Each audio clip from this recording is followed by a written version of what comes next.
আর আজকে আমরা যারা শ্রীধাম নববৃন্দাবনে উপনীত হতে পেরেছি, আমরা সত্যি মহামহা ভাগ্যবান। কারণ আমরা যদি সংসারের মায়ায় আবদ্ধ থাকতাম, তাহলে আজ কিন্তু এই বর্ষণকে উপেক্ষা করে এই শ্রীধাম নববৃন্দাবনে আমরা কেন আসতে পেরেছি? শাস্ত্র বললেন, যদি থাকে কোটি জন্মের পূর্ণ ফল, যদি থাকে পিতামাতার কৃপা, যদি সেই সঙ্গে হয় সাধুগুরু বৈষ্ণবের, তবে হয়তো আমাদের ভাগ্যে ক্ষণিকের জন্য জোটে সাধুগুরু বৈষ্ণবের।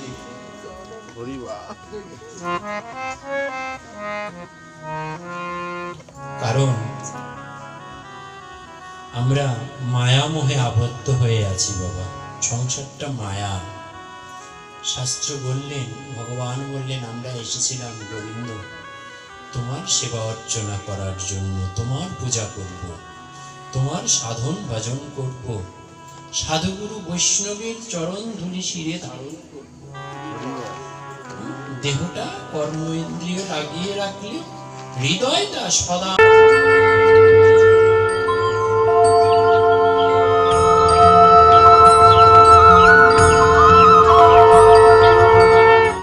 থেকে ভোর পর্যন্ত মধুমাখা হরিনাম সংকীর্তন হচ্ছে। ভক্ত কতটা বড় হতে পারে। এরকম করতে করতে সপ্তম রজনীতে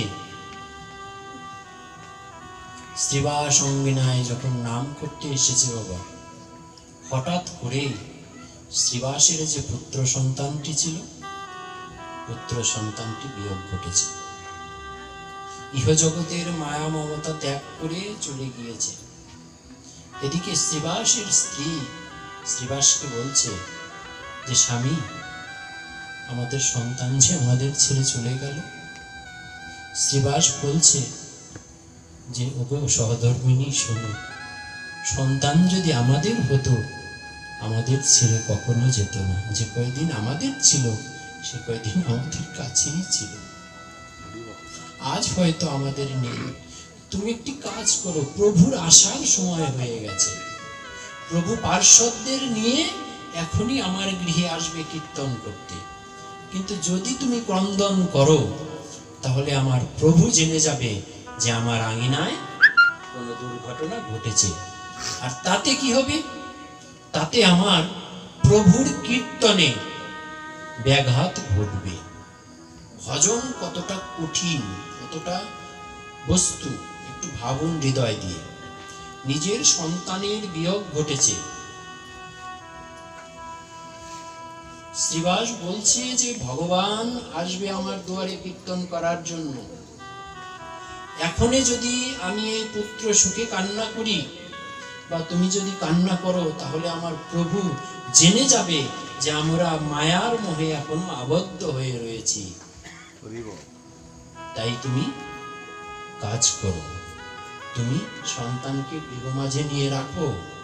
কীর্তন যখন শেষ হয়ে যাবে, আজ বহু পুণ্যের ফলে আপনাদের মতো সাধুগুরু বৈষ্ণবের চরণ ধুলি শত জন্মের পুণ্য ছিল, তাই হয়তো আপনাদের মতো সাধুগুরু বৈষ্ণব আজ এই এত মেঘ রজনীর ভেতরেও ছুটে এসেছেন আমার গোবিন্দের চরণে। আমিও পাপী, আপনাদের চরণের ধুলি আমার একটু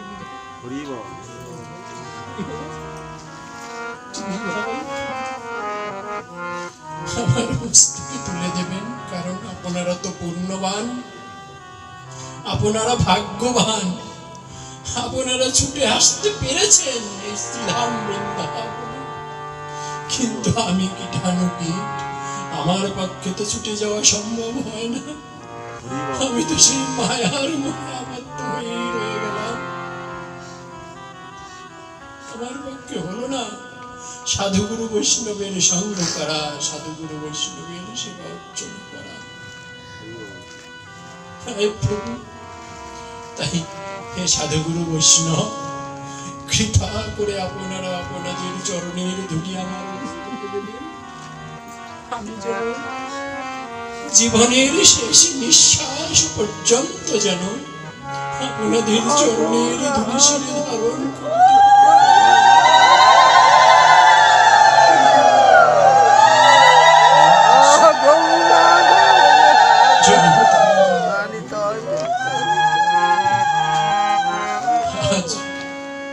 ভগবান আসছে শ্রীবাসের আঙিনায়, ভগবানের কীর্তনে বাধা পড়বে, তাই সন্তান বিয়োগের ব্যথাকে চেপে ধরে রেখেছে।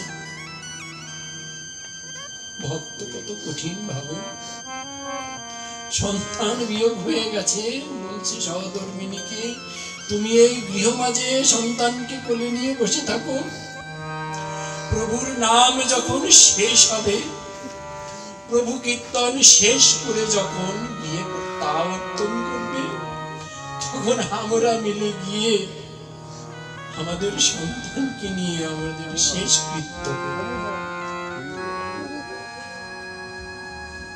আমাদের শেষ কৃত্যটা আমরা করব, কিন্তু ততক্ষণ সময় তুমি আমাকে দাও।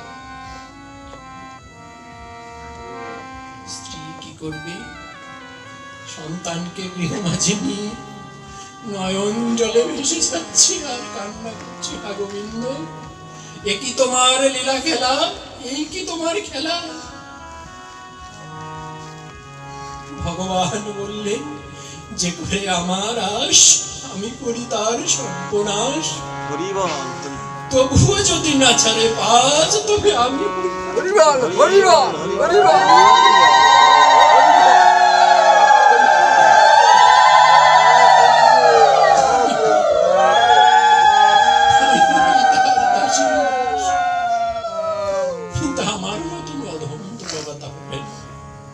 বংশগত অভিমান অনেক কিছু নিয়ে আমি অভিমানিত হয়ে বসে আছি।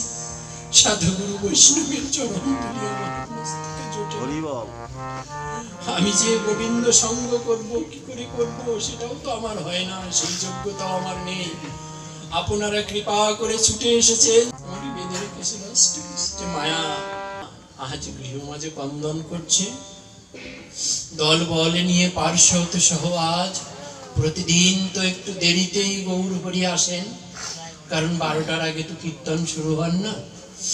আজ দেখুন গোলক, আজ না আমার বাড়িতে ভালো লাগছে না, আজকে আমার বাড়িতে, আমি যে আমার গৃহ মাঝে আছি, গৃহ মাঝে আমাকে ভালো লাগছে না। কেন যেন আজ মনে হচ্ছে যত দ্রুত আমি শ্রীবাস আঙিনায় যেতে পারি ততই মনে হয় মঙ্গল। আমার এরকম মনে হচ্ছে। বলছে, প্রভু আপনি তো প্রতিদিন মধ্য রজনী ছাড়া নাম শুরু করেন না। বলছে, না রে, আজ যে আমার গৃহে ভালো লাগছে না, চল আমরা শ্রীবাস আঙিনায় ছুটে যাই। তাই সবাই ফুল ও করতাল সঙ্গে করে সেই মধুমাখা নাম করতে করতে হরে কৃষ্ণ হরে কৃষ্ণ কৃষ্ণ কৃষ্ণ হরে হরে হরে রাম হরে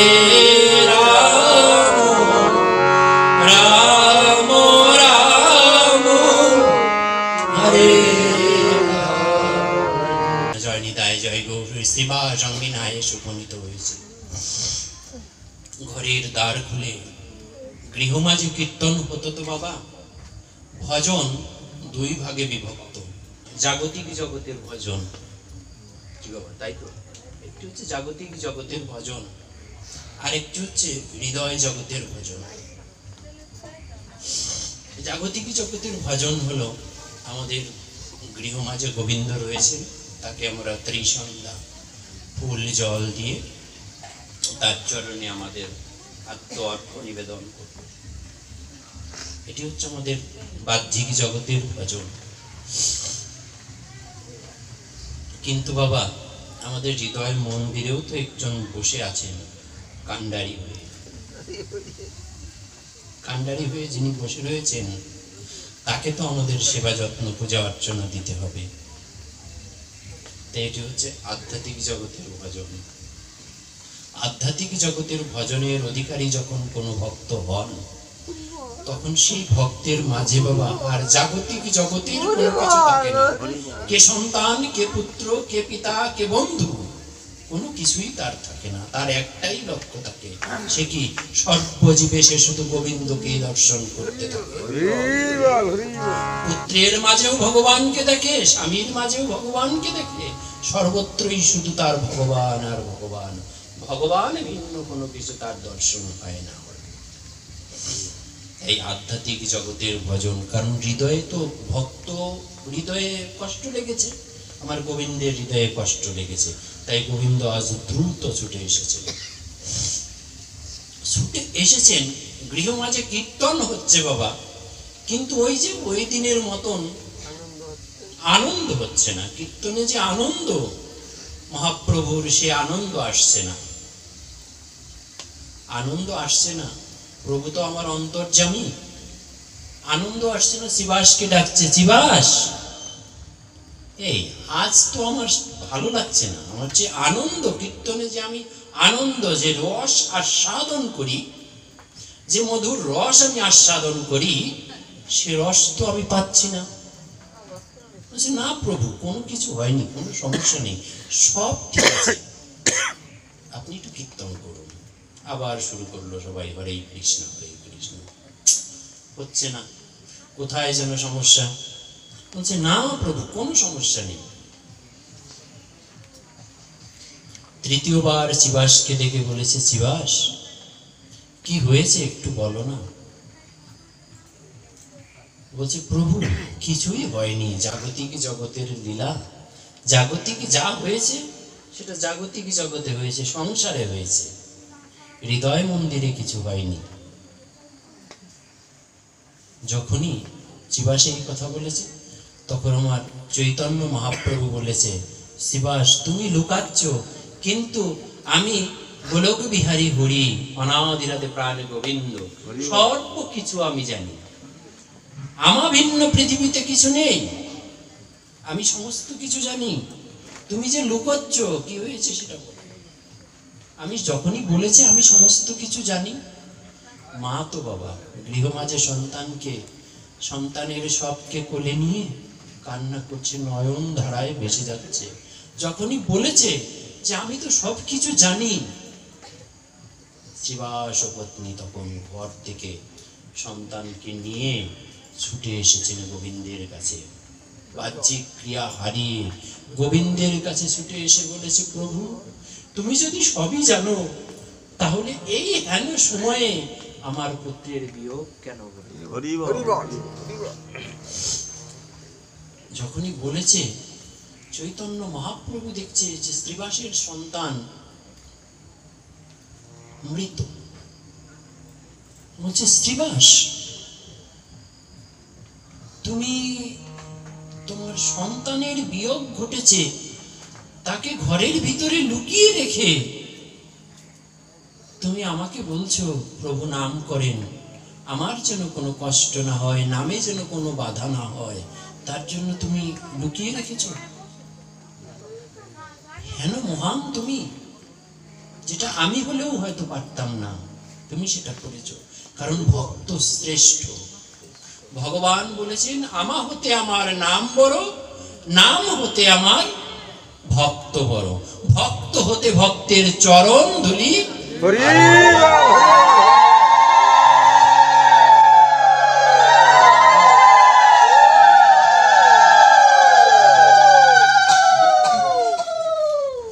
প্রভু আজ বলছেন, শ্রীবাস পত্নী বলছেন, প্রভু আপনি যদি সবই জানেন, আপনি যদি ভগবান হন, তাহলে একটি বারের জন্য আমার সন্তানকে আপনি বাঁচিয়ে দিন।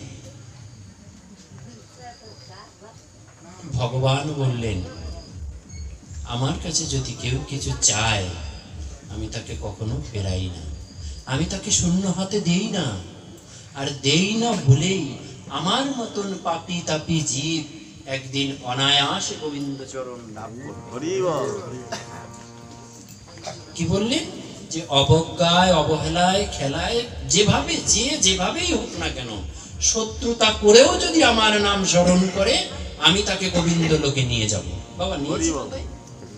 কংসের মতন অত্যাচার, শিশুকালের মতন অত্যাচার, যারা ভগবানকে কোনোদিন মানেইনি, বিশ্বাসও করেনি, বলেছি অবহেলায় যদি কেউ আমাকে স্মরণ করে, হ্যাঁ, আমার সাথে বিরোধিতা করেও যদি আমাকে কেউ ডাকে, আমি তাকে গোবিন্দ চরণে স্থান করিয়ে দেব। ভয় নেই জীব, কলিহত জীবের জন্য কোনো ভয় নেই, কারণ চৈতন্য মহাপ্রভু সেই আশ্বাস বাণী দিয়ে গেছে। যদি তাই হতো তাহলে জগাই মাধাইকে ওই সময় বাদ করে দিত। দিয়েছে কি বাবা? জগাই মাধাইকে নিতাইয়ের অঙ্গে কপালে মেরেছে কলসির কানা। হ্যাঁ, মেরেছিস কলসির কানা, তাই বলি কি প্রেম দেব না? গচ্ছিত ধন সত্য ত্রেতা তারপরেও পাইনি, সে কলিতে এনে বিলিয়ে দিয়েছে কলিহত জীবের মাঝে। নিয়ে নাও, যে যত পারো কুড়িয়ে নাও, কুড়িয়ে নিয়ে ঝুড়ি ভরে নাও, যার যত প্রয়োজন। তাই কলিহত জীব যে যেখানেই থাকুক না কেন, সেখান থেকেই গোবিন্দের কৃপা লাভ হবে। যখন ভক্ত মা প্রার্থনা করেছে যে ভগবান, তুমি যদি ভগবান হও তাহলে তার প্রমাণ দাও, পুত্র সন্তানকে আমার বাঁচিয়ে দাও। মায়ের কথা শুনে শ্রীধাম নববৃন্দাবনে সবাই বলছে, প্রভু যদি এটা হয় তাহলে আমাদের নামের কলঙ্ক হবে। তাই তো, নামের কলঙ্ক হবে না? তাহলে তোমাকে এটা করতেই হবে। চৈতন্য মহাপ্রভু ছিলেন পদ্মহস্ত। তিনি যখনই পুত্রের মস্তকের উপরে হাত দিয়েছে বাবা, তখনই পুত্র, মৃত পুত্র উঠে বসেছে। যখনই উঠে বসেছে, প্রভু আমার বলছে, এই যে তোমার মা, তুমি তোমার মাকে ডাকো। তোমার মা, তোমার গর্ভধারিণী মা, তুমি তোমার মাকে ডাকো। এই যে শ্রীবাস তোমার পিতা, তুমি তোমার পিতাকে ডাকো। পুত্র বলছে, কে আমার পিতা? বলছে কেন? এই যে শ্রীবাস ঠাকুর তোমার পিতা। এই যে শ্রীবাস ঠাকুরের পত্নী, সে তোমার মা। বলছে এ আমার মা? কোন জন্মের মা? কোন জন্মের মা? আমার তো বহু জন্ম হয়েছে, তাই না? আমার 84 লক্ষ জনি ভ্রমণ করে করে আমি আজ মানব হয়েছিলাম। এরা যে আমার মা, কোন জন্মের মা? প্রভু বলছে কেন? এই জন্মের মা। তুমি এদেরকে মা বলে ডাকো। বলছে প্রভু, আমি যদি এই জন্মে এদের মা বলে ডাকি, তাহলে বিগত জন্মগুলো যে আমার রয়েছে তাদেরকেও তো আমার মা বলে ডাকতে হবে। তাহলে তুমি তাদেরকেও আমার সামনে এনে দাও। জড় জগতের মায়া তো, আর এটা হচ্ছে হৃদয় জগতের মায়া, গোবিন্দের সাথে যুক্ত মায়া। গোবিন্দ কৃপায় মৃত পুত্র বসেছে, কিন্তু সে এখন পিতাকে পিতা বলতে রাজি নয়। কেন নয়? কারণ আমি হচ্ছে পরম ব্রহ্মের অংশ, আমি ভগবানের অংশ। ভগবান আছে, আমি আছি। ভগবান নাই, আমিও নাই। এই দেহটা মাত্র থাকার জন্য, আমরা যেমন গৃহে থাকার জন্য ঘর বাড়ি করি, ভগবান থাকার জন্য, ভগবানকে উপাসনা করার জন্য এটা একটা জায়গা। তাই বলছে, আমি যদি এদেরকে মা বাবা বলে ডাকি, তাহলে বিগত জন্মগুলোতে যারা ছিল তাদেরকেও তো আমার মা বাবা বলে ডাকতে হবে, তাদেরকেও আমার স্বীকার করতে হবে। তাই প্রভু, আমি যখন মায়ার কোলাহল ছেড়ে চলে এসেছি, সেখানে আমি আর ঢুকবো না। কৃপা করে তুমি আমাকে কৃপা করেছো, মানে গোলক বিহারী হরি তুমি আমাকে কৃপা করেছো, আমি আর এই মায়ায় থাকতে চাই না। শ্রীবাস পত্নী বলছে, বাবা তুই একবার আমাকে মা বলে ডাক। বলছে, মা তুমি আমার পৃথিবীতে সবাই মা, কিন্তু আমি যে তোমাকে মা বলে ডাকবো, আমি তো তোমাকে চিনি না। কারণ আমি তোমার যখন মায়ার কুটিরে আবদ্ধ যতক্ষণ ছিলাম ততক্ষণই তোমার সন্তান ছিলাম। যখন কুটির থেকে বের হয়ে গেছি তখন আমি পরম ব্রহ্মের অংশ মাত্র। আমি যে সুযোগটা পেয়েছি গোবিন্দ চরণে এসেছি, আমি গোবিন্দ চরণ থেকে আর মায়াময় জম্বুদ্বীপে ফিরে যেতে চাই না।